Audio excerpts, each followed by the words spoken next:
Hello, this is Tom and Heather from Shadowfields, and this is Monday in the Studio. Yes, and do as the teacher says, and make sure that you like, share, subscribe, and click on that notification bell so you can be with us at any time we go live. Welcome to our last evening of Mitts. Well, I thought I'd wear the teacher's glasses because tonight we're going to learn about compressors via Mr. Roberts. And also we're going to talk about imposter syndrome. That should take us through till like a Tomorrow couple weeks. afternoon. Yes. So we have a lot to talk about tonight. Yes. So anyway, do you want your glasses back? Okay. So what are you all having to drink this evening? Looks like we got a Diet Pepsi with Dave Narad. Anybody else have a special? I am really boring. You would think that, it's like a Tom Collins or something like that. No, that looks like a margarita. It just No. don't have any salt on the rim. I can't have salt on the rim. Oh, But this is just lemonade. yes. Just lemonade. Just lemonade. Is that a kind of lemonade, like a brand? It's called Just Lemonade. It might be. I don't know. I don't know. Did you see I got my hair cut? It's kind of red. Did you see that? It looks very nice. Yeah, I just got it all shaved off. She took 2 inches off my hair. Does that not even come across your mind, does it? But so hold on a second. But if you got your hair cut and 2 inches came off of it, I did. and nobody noticed. Nobody at all noticed. Oh, that an hour long old Long Island. Oh. Tony, you have to let us know how your kitchen's coming along. All right. So in the studio this week, gosh, I feel like we've done a lot of things. It has been a very busy week. Yes. I finished up the mix and master on 2 songs. Yes. One for Sammy Barzano and one for Larry Etchins. Yes. And they both came out really great. They're a lot of fun. You did mixing and mastering. And on mastering. These ones. Yeah, that's awesome. How'd the mastering come about? Well, we work with what anybody's means are. If somebody can afford to have it sent out for mastering, I prefer it. Yeah. Yep. Just because, I'm so entrenched into it, I can only hear it one way. Yeah. And basically mastering, for everybody who doesn't know, you mix a record. That's getting all the levels right. So you like between the instruments, and the vocals. That's getting all the balances right and everything like that, and the overall EQ of each thing, so they sound good. What mastering does, it now takes it and makes it competitive with somebody else out in the world of music. Exactly. Yeah. So they like what I did for Sammy is I took the new Rolling Stones song, "Angry." Wow, is that like hyper compressed? It is so overcooked. It's distorted. It's so overcooked. But anyway, I took that and I took his. I tried to get the volume level, at least in the same ballpark, where you wouldn't go, oh wow, one is super quiet and one is super loud. So they're roughly about the same volume level, and then tonality wise, so you could flip between them, and you're not going, oh, well, what's that? Right. You could hear them on the same radio station. That's awesome. That's what mastering does. Yep. And so to save Sammy a bit of money, I mastered his one song for him. Right. And so that's where we're at with that. Yeah. And so the next time about, I think we're gonna have we're gonna probably be able to kind of showcase what they've got going on too at some point. Yep. Yeah, we will. And Tony passed his final inspection, so that is clap, really everyone. Great. Yes. Clap for Tony and the kitchen remodel, Lisa, and the patience of Lisa and Tony, and getting through that. That's hard. I have another friend, Tony. No way. Tony Thompson, who has been remodeling his kitchen for a year and a half. It's still not done, and in the process of just remodeling his kitchen, I've had a couple other friends buy houses and have them made. Before his kitchen's done? Before his kitchen was even done. Is that just availability of supplies and that kind of stuff, maybe? Or it was hiring the wrong contractor. Oh, no. That's terrible. I know how that can be. So we did that. We worked on those songs. And we got our master back, didn't we? We got our master back. And it's is it time to release the artwork? Yes, Okay. we've got our artwork. So and it's already here we been go. put up to CD Baby and all that kind of stuff. But here we go. So that is the artwork for the new song that comes out a week from tomorrow. But next week on Monday night, you guys will get a preview. Before it comes out, you'll get a chance to hear it. There's no video to go along with it yet. Right. We have some video ideas that'll be kind of clever. But what does this mean? What does this like? What is this? You say what this is all about. Oh no! What did you? I mean, what is it? I can't tell it. It looks a little bit like New King in Town.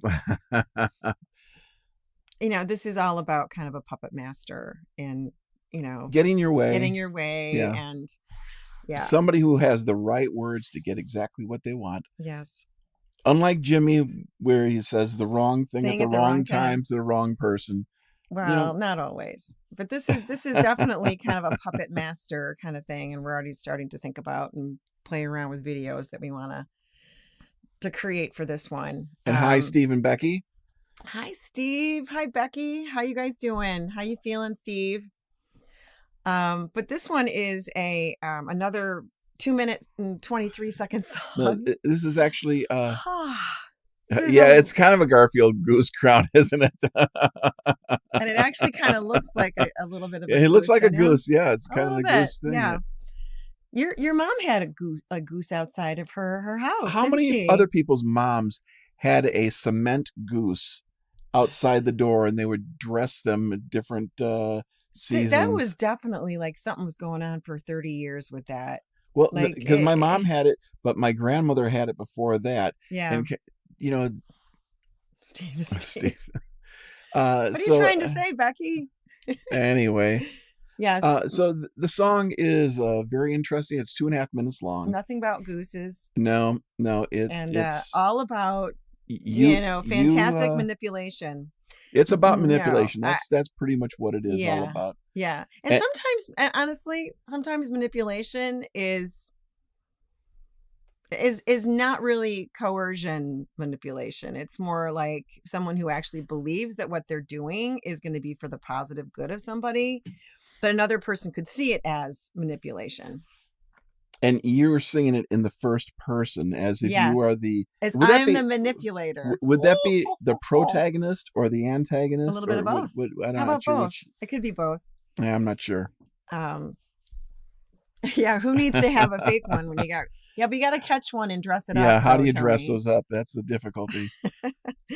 So this is, I think it's a really fun song, and it's another one of those ones that you probably could hear in a musical someday or whatever, but it's a really great, fun song. There's a little elements of Much Ado About You. Oh, definitely. As far as it's similar instrumentation. It's got it's piano, banjo, and lots of fiddle.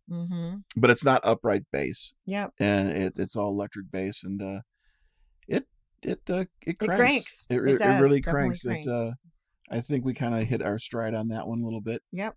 It came out really nice. It's fun. There's a lot to it. Yes. So in a very short period of time, just like Much Ado. Yeah, it's one of those things where you have to listen to it a couple times before you catch the whole thing.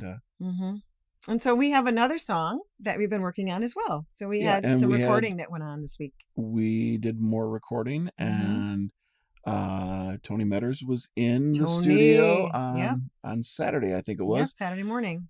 He had to take Genevieve, his bass, in to have her fixed. Poor Genevieve is the doctors. Yes. Her neck cracked. Oh, that's not good. Yeah. Is that why he took her in? Also, general setups and stuff like that. Okay. But the crack in the neck is a big thing. So we'll see how that goes. Was touring at fault there? I don't think so, but you never know.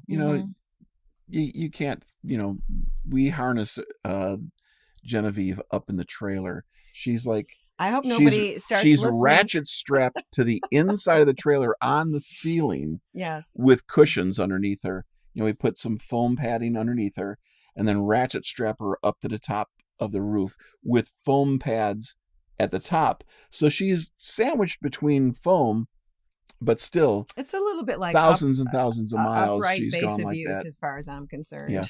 I think there was one show when we got back and the sides had exploded and she had to be re-glued. Really? Mm-hmm. I did not know this. Oh yeah. I never heard about this. She had some separation.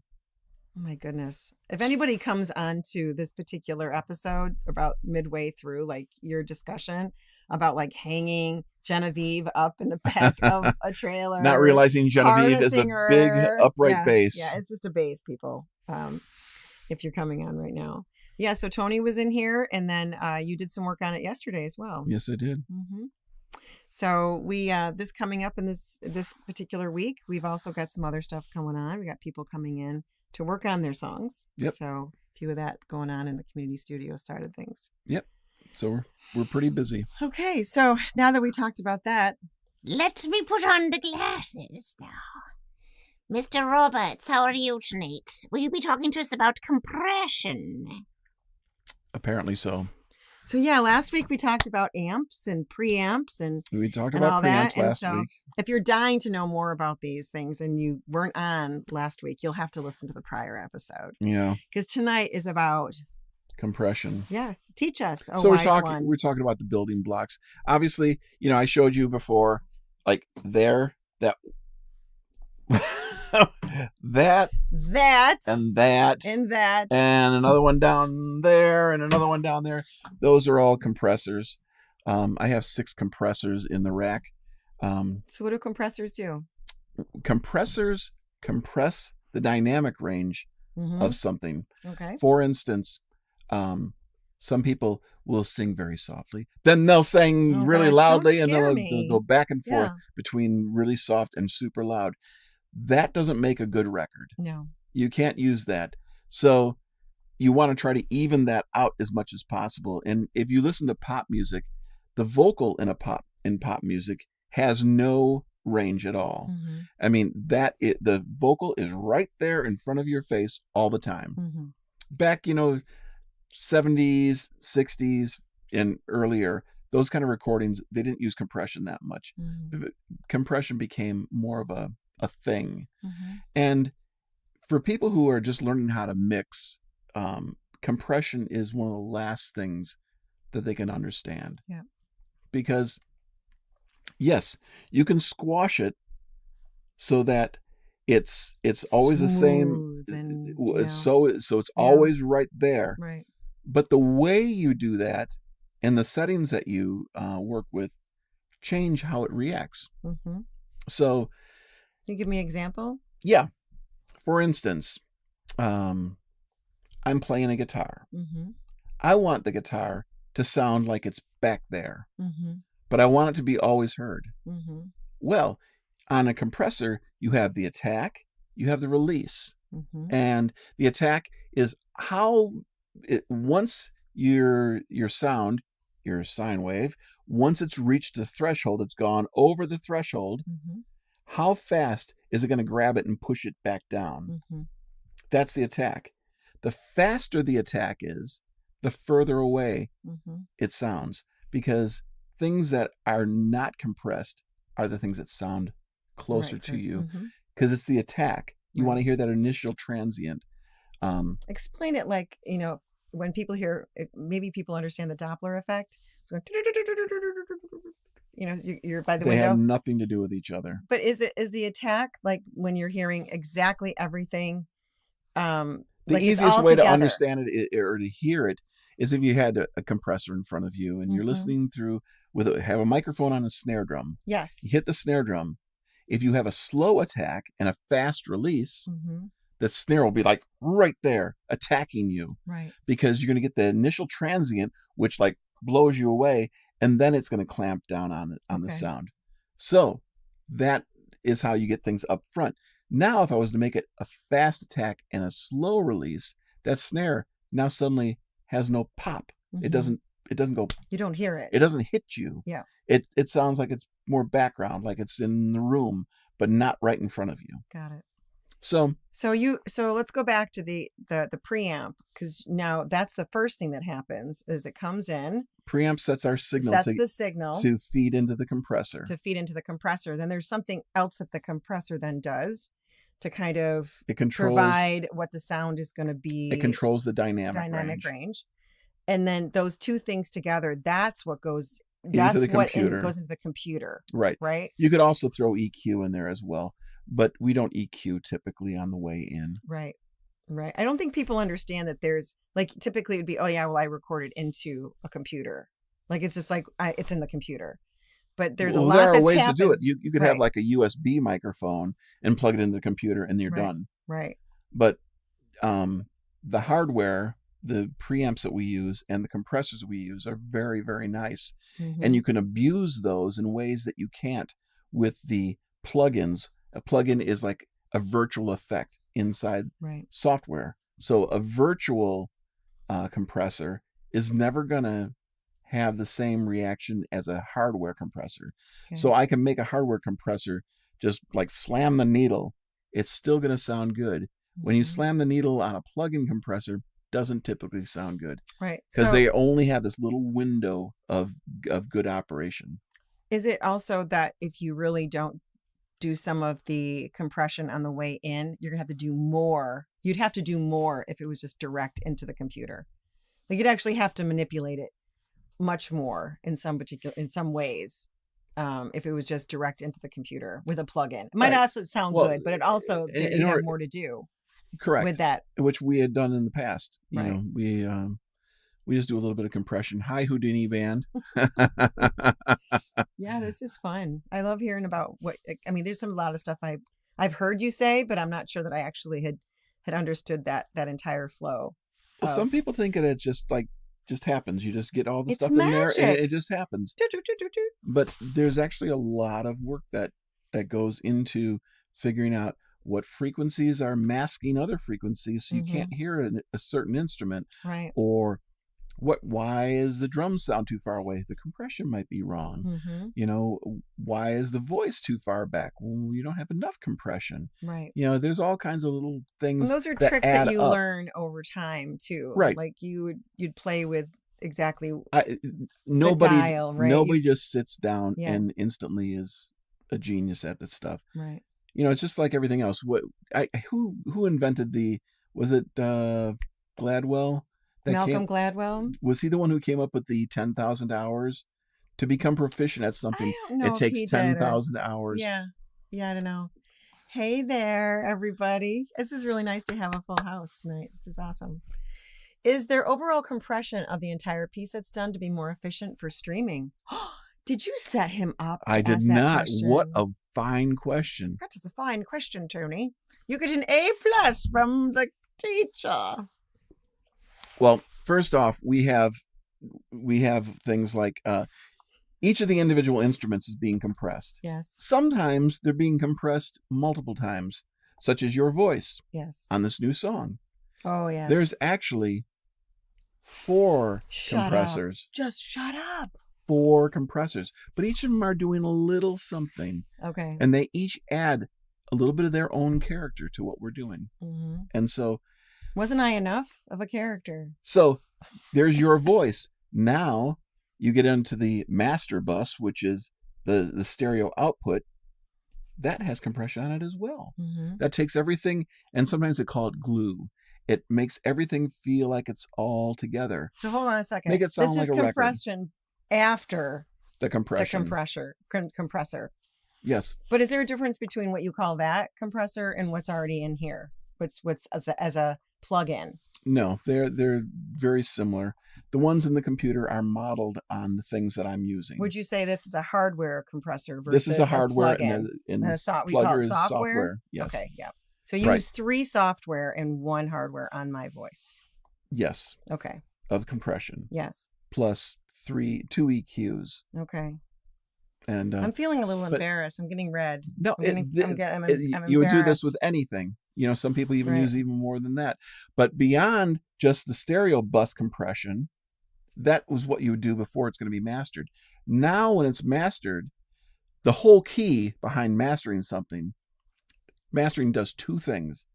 A, it makes the EQ, the treble and the bass, sound like everything else on the radio. Yes. You're trying to get it to be the same tonality.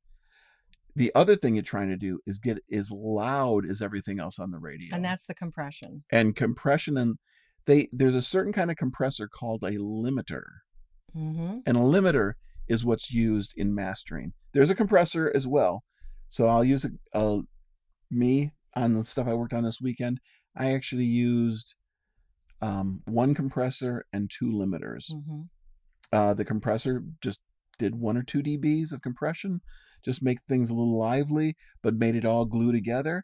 And then when you hit the limiters, the limiter is like a compressor, but it has an instantaneous attack and a release characteristics. So it's a brick wall. Where a compressor, once you hit that threshold, you have a ratio. And how much more signal can you put in and how much louder is it going to get? Right. So 2 to 1, I put in 2 volts, I get only 1 volt back out of it.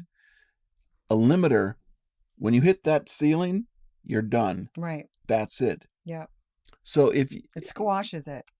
Exactly. And it's a limiter used improperly can destroy the sound of a drum. Yeah. Because it becomes pillowy then. There's no attack anymore. Yeah. It just, all the life is. And we've had that happen before. before. We've actually had that happen. It's come back and you're like, I don't hear the snare. I hear no pop.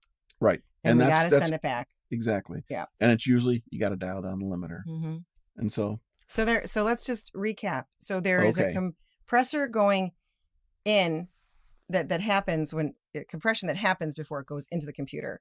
Then there's, because that's hardware, it's happening before it gets into the computer. When it goes into the computer, now you can play around with how you want things to sound, near, far, if it's off to the left, right, whatever. And it's like, what do you want to hear tonality within that vocal or the instrument, that you're doing some additional compression to get out of that what you want it to sound like, the characteristics of that vocal, and being whatever.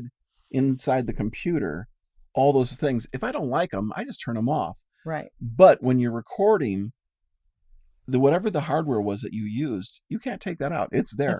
It's baked into the sound. Yeah. So you have to make sure you have your settings correct and you know what you're doing. Right. Because if you don't know what you're doing, you're going to wreck it. And then there's, after that, once it's mixed, it's at the mastering house.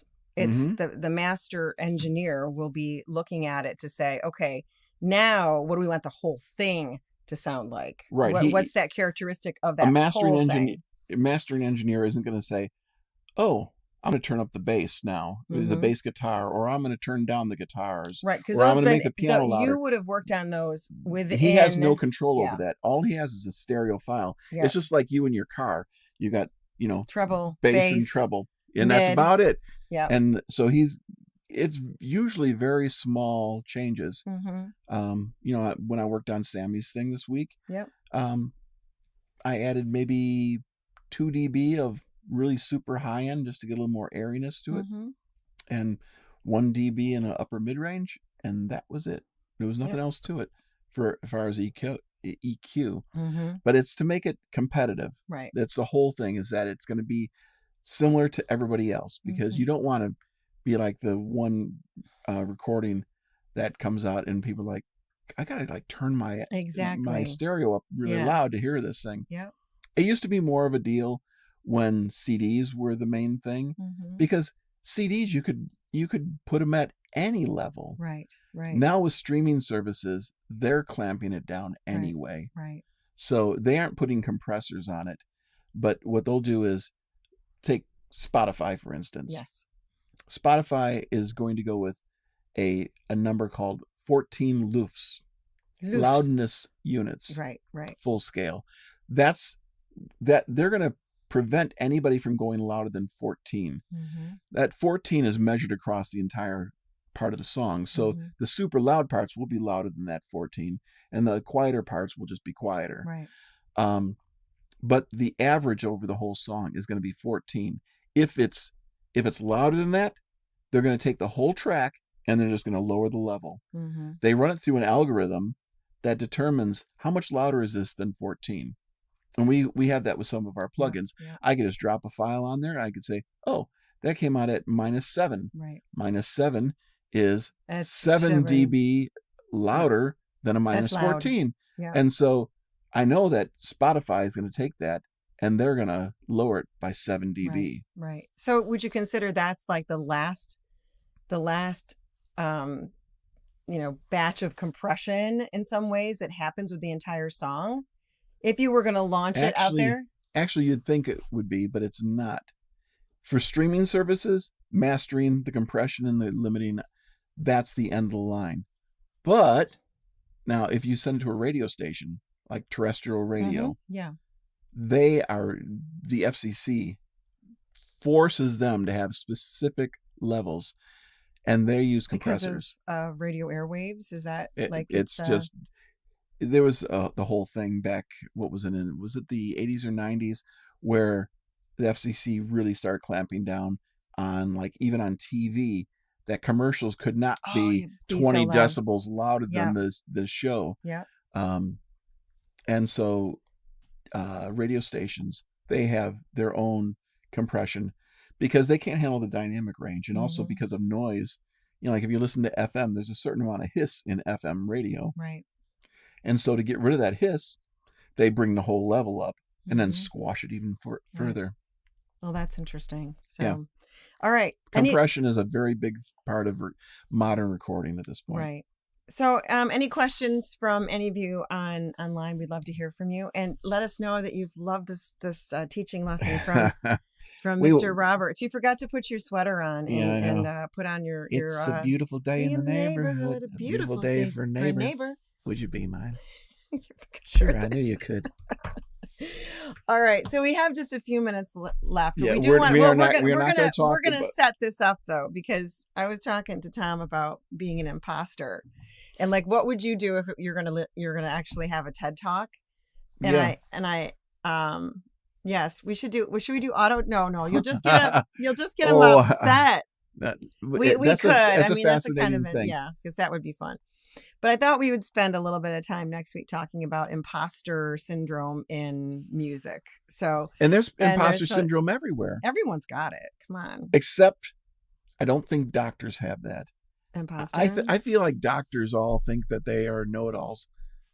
My daughter's a doctor. Not Liz, of course, but she is an emergency department doctor. Which she's actually gone through everything, yeah, and she does feel like she knows everything, most everything. Well, when you're in the arts, unless somebody says, "I like your art," you feel like you're an imposter. Like, I'm trying to be this thing, and does anybody like it? Right. So that's what we'll talk a little bit about next time.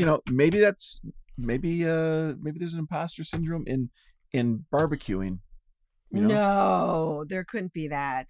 There could be. Well, unless you win, and actually get an award, were you really an expert barbecue?